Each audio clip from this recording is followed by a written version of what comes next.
तो हेलो प्यारे बच्चों, कैसे हैं आप सभी। आई होप कि आप सब अच्छे होंगे, स्वस्थ होंगे, मस्त होंगे और अच्छे से पढ़ाई कर रहे होंगे। अच्छे से पढ़ाई कर रहे होंगे, कर रहे हैं पढ़ाई। सारी चीज़ें याद है जो पढ़ाया गया है। हाँ मास्टर, सारी चीज़ें याद कर लिए, तुमसे आगे आगे हैं।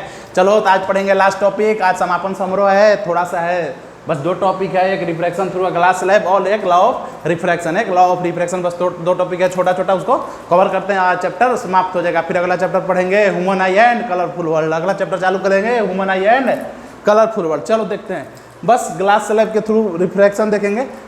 कुछ नहीं होता है, बस 2-3 पॉइंट है, उसको याद रखना। ये क्या है, ये एयर है और ये ग्लास है, ठीक है। ये एयर है, मीडियम एयर है और ये ग्लास है। तो एयर क्या होगा, यार रेयर मीडियम होगा और ग्लास क्या होता है, डेंसर मीडियम होता है। डेंसर क्यों? क्योंकि इसका क्या होता है, रिफ्रैक्टिव इंडेक्स ग्लास का ज़्यादा होता है और एयर का रिफ्रैक्टिव इंडेक्स कम होगा। तो एयर हो जाएगा रेयर मीडियम और ये हो जाएगा डेंसर मीडियम ग्लास। जैसे मान लो कि इंसिडेंट रे, कौन सा रे है, इंसिडेंट। जैसे मान लो कि एक रे आया और एक रे आया और ग्लास पे पड़ा, तो क्या हो रहा है, रेयर से डेंसर की, ये नॉर्मल हो गया। इस पर ये क्या हो गया, नॉर्मल। ये क्या हो गया, नॉर्मल हो गया। तो कैसे आ रहा है, रेयर से डेंसर में आ रहा है। रेयर से डेंसर में आया था तो क्या बताया था, याद करो, चीज़ें याद है। क्या बताया था, जब रेयर से डेंसर में आएगा तो towards from the normal, normal की तरफ बेंड करेगा। लाइट कहाँ बेंड करेगा, नॉर्मल की तरफ। इसको जाना चाहिए था ऐसे, इसका पाथ क्या ऐसे। अगर सीधी अगर एयर रहती तो कैसे लाइट ऐसे सीधी चली जाती। पर रेयर से डेंसर में जा रहा है, मीडियम चेंज कर रहा है, तो कहाँ हो रहा है, नॉर्मल की तरफ बेंड कर रहा है। अच्छा, फिर आगे गया, फिर आगे गया, फिर आगे गया, फिर आगे गया, फिर यहाँ फिर टकराया ग्लास से। फिर क्या हुआ, अब डेंसर मीडियम, ग्लास क्या है, डेंसर मीडियम है। डेंसर से कहाँ जा रहा है, रेयर में। एयर क्या है, ग्लास से फिर तो वापस एयर में जा रहा है, ग्लास से एयर में जा रहा है। तो डेंसर से कहाँ जा रहा है, रेयर में। जब डेंसर से रेयर में जाता है, कहाँ जाता है, away from the normal, normal से दूर जाता है। तो यहाँ पर एक नॉर्मल ड्रॉ कर दिए, ये हो गया नॉर्मल, ये नॉर्मल। पर लाइट को कैसे जाना चाहिए था, लाइट को तो अपना ऐसे पाथ पर जाना चाहिए था, ऐसे जाना चाहिए था। पर लाइट ऐसे गया, क्यों, क्योंकि वो नॉर्मल से दूर भागेगा। क्यों, क्योंकि डेंसर से रेयर में जा रहा है, डेंसर से रेयर में जा रहा है। समझ में आया। इसको क्या बोलते हैं, इसको एंगल ऑफ इंसिडेंट बोलते हैं। एंगल ऑफ इंसिडेंट, पहला बात याद रखना, इसको एंगल ऑफ इंसिडेंट बोलते हैं, इसको angle of emergent. Angle of emergent यहाँ क्या होता है, ग्लास स्लैब में एंगल ऑफ इमरजेंट भी इसको एंगल ऑफ इमरजेंट बोलते हैं। इसको क्या बोलते हैं, इमरजेंट रे। इसको क्या बोलते हैं, इमरजेंट रे। इसको जो निकलती है रे, उसको क्या बोलते हैं, इमरजेंट रे। पहली बात। दूसरी बात, जो एंगल ये होगा, वही एंगल ये होगा, दोनों एंगल बराबर होगा। जैसे मान लो कि ये एक्स है, ये एक्स है तो ये भी एक्स होगा, ये एक्स है तो ये भी एक्स हो गया। अच्छा, एंगल ऑफ इंसिडेंट हो गया, एंगल ऑफ इमरजेंट हो गया। और एक बात और याद रखना, ये लाइट आ रही है, तो अगर डिविएशन नहीं होता और कोई मीडियम चेंज होता, लाइट कैसे जाता है, लाइट ऐसे सीधे चला जाता है। इंसिडेंट रे कैसे जाता है, ऐसे सीधे पार हो जाता है। पर ये मीडियम चेंज होने के चलते क्यों ऐसे कुछ अपना हरकत कर रही है, फिर वापस लाइट पार रही है। तो जो लाइट पार कर रही है कौन सा है, इमरजेंट रे। लास्ट में जो रे निकला इसको क्या बोलते हैं, इमरजेंट रे। तो इमरजेंट रे और इंसिडेंट रे आपस में क्या होती हैं, पैरेलल होती हैं। इमरजेंट रे और इंसिडेंट रे आपस में क्या होती है, पैरेलल होती हैं। और एंगल ऑफ इंसिडेंट और एंगल ऑफ इमरजेंट बराबर होता है। बस ये 2 पॉइंट है, इसको याद रखना। Emergent ray is parallel to the incident रे।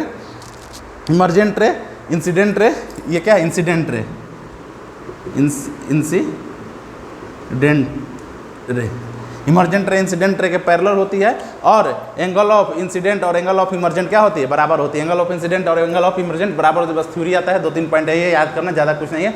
चलो अगला टॉपिक पढ़ते हैं, क्या, लॉ ऑफ रिफ्रैक्शन का लॉ पढ़ते हैं। चलो नोट कर लो इसको।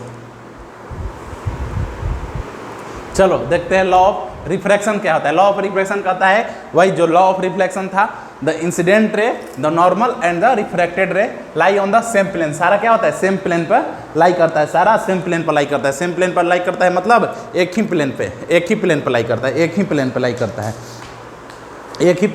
बोर्ड पे लाई कर रहा है तो इंसिडेंट रे, नॉर्मल रे, इंसिडेंट, नॉर्मल और रिफ्लेक्टेड, सारा क्या होता है, सारा एक ही प्लेन पर लाई करेगा। क्या करेगा, सारा एक ही प्लेन पर लाई करेगा, पहला।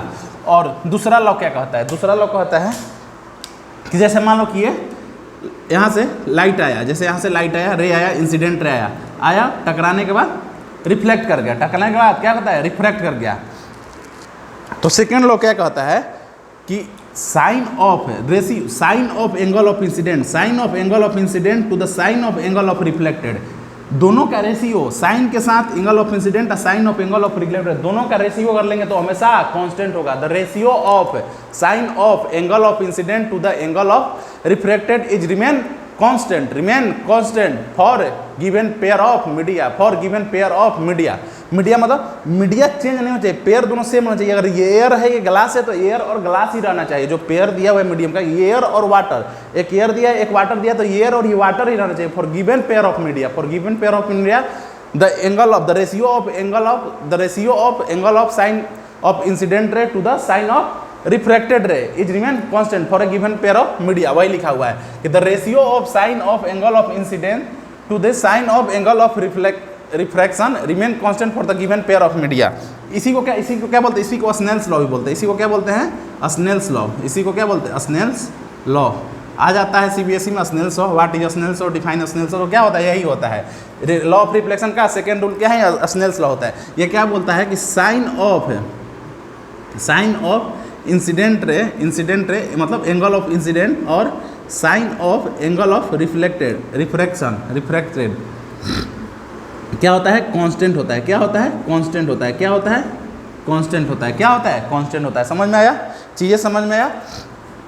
अगर आई हम लोग क्या करेंगे? आई चेंज करेंगे तो आर भी क्या होगा? चेंज होगा। आर भी चेंज होगा। जैसे एंगल ऑफ इंसिडेंट मान लो ऐसे आ गया तो एंगल ऑफ रिफ्लेक्टेड भी चेंज होगा, एंगल ऑफ रिफ्रैक्शन भी चेंज होगा, एंगल ऑफ रिफ्रैक्शन भी। तो आई और आर चेंज होगा, लेकिन sine of I upon sine of R हमेशा कांस्टेंट रहेगा। साइन ऑफ आई और साइन ऑफ आर, जैसे मान लो कि पहले क्या है? पहले I1 है तो R1 हो गया, फिर बाद में चेंज किया तो I2 हो गया और R2 हो गया। पर sine I1 upon sine R1 equal to sine I2 upon sine I1 और R1 एंगल ऑफ इंसिडेंट और एंगल ऑफ रिफ्लेक्शन चेंज हो सकता है। एंगल ऑफ इंसिडेंट और एंगल ऑफ रिफ्लेक्शन चेंज हो सकता है, पर sine of angle of incident upon sine of angle of reflection दोनों का रेशियो हमेशा कांस्टेंट होगा। क्यों? क्योंकि मान लो कि अगर एक बढ़ाएंगे, मान लो आई बढ़ाएंगे, आई चेंज करेंगे, आई बढ़ाएंगे तो आर भी तो चेंज होगा। जैसे मान लो कि पहले आई 2 था और आर 4 था। अब मान लो कि आई बढ़ाए तो आई 4 हो गया और आर क्या हो गया? 8 हो गया। तो पहले क्या था? पहले इसका रेशियो क्या था? 1/2 है। अभी भी इसका रेशियो 1/2 है। तो आई और आर तो चेंज कर सकते हैं। समझ रहे हो? बात पकड़ में आ रहा है? आई और आर चेंज कर सकते हैं, पर दोनों का जब रेशियो लेंगे तो क्या होगा? वो हमेशा कांस्टेंट रहेगा। दोनों का रेशियो लेंगे तो हमेशा क्या रहेगा? कांस्टेंट रहेगा। समझ में आ गया? चलो मास्टर, क्यों आखिर ऐसा क्यों चेंज होता है? चेंज आखिर ये कांस्टेंट क्यों रहता है? आई और आर चेंज होने पर भी हमेशा साइन के साथ जब उसका रेशियो लेंगे तो क्यों कांस्टेंट होता है? बिकॉज ये चेंज क्यों होता है? Because my dear friends this is happening. Why this is happening sir? Listen my dear friends, this is happening because, जैसे मान लो ये लाइट आई यहाँ से और चली गई, ये हो गया इंसिडेंट और ये हो गया रिफ्लेक्टेड। ये मान लो मीडियम में 1 हो गया, ये मीडियम 2 हो गया। तो क्या बोलता है? Sine I upon sine R equal to constant होता है, कांस्टेंट। और ये किसके बराबर होता है? Refractive index of 2 with respect to 1, refractive index of medium 2 with respect to 1, refractive index of 2 with respect to refractive index of medium 1 होता है। तो ये क्या होता है? ये हमेशा क्या रहता है? सेम रहता है। ये हमेशा सेम रहता है मीडियम, क्योंकि उसमें दूसरा जिसके रेफरेंस में लेना होता है, याद करो, उसमें हमेशा एयर रहता था, और जिसका निकालना होता था रिफ्रैक्टिव इंडेक्स वो हमेशा चेंज होता है, या वाटर होगा, ग्लास होगा, एयर होगा, कुछ भी, लेकिन जिसके रिस्पेक्ट में निकालना होगा वो हमेशा क्या होगा? कांस्टेंट होगा। आई और आर चेंज कर सकते हैं, आई और आर चेंज हो सकता है, पर sine I upon sine R क्या रहेगा? हमेशा कांस्टेंट। हमेशा क्या रहेगा? कांस्टेंट, हमेशा कांस्टेंट। और ये किसके बराबर होगा? Refractive index of 2 with respect to 1। Sir क्या बोल रहे हो सर? कुछ समझ नहीं आ रहा है। 2 1 मीडियम कुछ समझ में? अच्छा रुक जाओ बेटे, रुको, अभी समझाता हूँ। तुम लोग हो क्या? मूर्ख बालक। तुम लोग क्या हो? मूर्ख बालक। क्या हो? मूर्ख बालक। मूर्ख बालक नहीं सर, हम लोग गधा बालक हैं। मूर्ख फिर भी अच्छे होते हैं, मूर्ख फिर भी अच्छे होते हैं। हाँ बालक। जैसे मान लो कि ये रे आया, यहाँ पर नॉर्मल डाले और चला गया। ये मान लो आई हो गया, ये आर हो गया, ये 1 ये 2। चलो क्या हो जाएगा? यहाँ से N1 इसका रिफ्रैक्टिव इंडेक्स हो गया, N1 इसका रिफ्रैक्टिव इंडेक्स हो गया, N2। तो यहाँ से क्या होगा? N1 sine I, N1 sine I, N1 sine I equal to N2 sine R, N2 sine R, N2 sine R. ठीक है, हो जाएगा साइन आई इधर आएगा, ये क्या हो जाएगा sine I upon sine R, sine I upon sine R क्या हो जाएगा N2 upon N1, N2 upon N1 क्या वही है ये refractive index of 2 with respect to 1, refractive index of 2 with respect to 1 ने क्या बताया, refractive index of 2 with respect to 1 N2 upon N1 equal to V1 upon V2, क्या बताया था V1 अपॉन V2, क्या याद है, क्या ये वही है N2 upon N1 equal to क्या है ये refractive index of 2 with respect to. हाँ मास्टर अब समझ में आ गया, हाँ ना बोले यार अब समझ में आया, क्लियर हुआ, समझ में आया, हाँ मास्टर समझ में आ गया।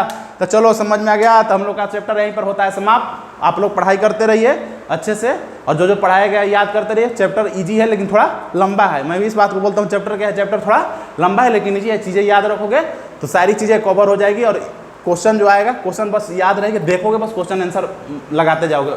कम से कम इसमें 30 से 40 सवाल हम लोगों ने किया, CBSE का भी किया, प्रीवियस ईयर का भी किया, और अपने से जो अपने से मैं क्वेश्चन फ्रेम किया उसको भी कराया।